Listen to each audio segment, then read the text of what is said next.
জলের তরে ভাসলো pickup van পুরুলিয়ার বান্দোয়ানে। দুর্ঘটনার খবর কামিলায় কজওয়ে পারাপারের সময় বিপর্যয়। যে ছবি আপনারা দেখছেন, পিকআপ ভ্যান জলের তরে ভেসে গিয়েছে। ৩৫ জন যাত্রী ছিলেন ওই পিকআপ ভ্যানে। পুরুলিয়ার বান্দোয়ানের এই ছবি, কামিলায় কজওয়ে পারাপারের সময় এই বিপর্যয়। জলের তরে পিকআপ ভ্যান ভেসে গিয়েছে।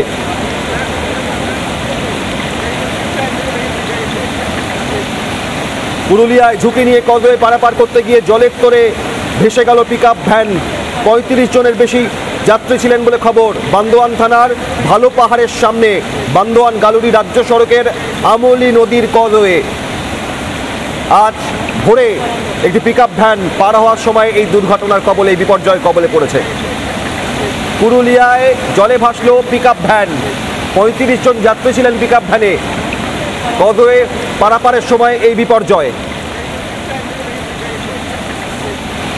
পিকআপ ভ্যানটি বান্দোয়ানের কুচিয়া কামিলাপাড়া এলাকায় একটি অনুষ্ঠানে যোগ দিতে গিয়েছিলেন ওই পিকআপ ভ্যানের যাত্রীরা।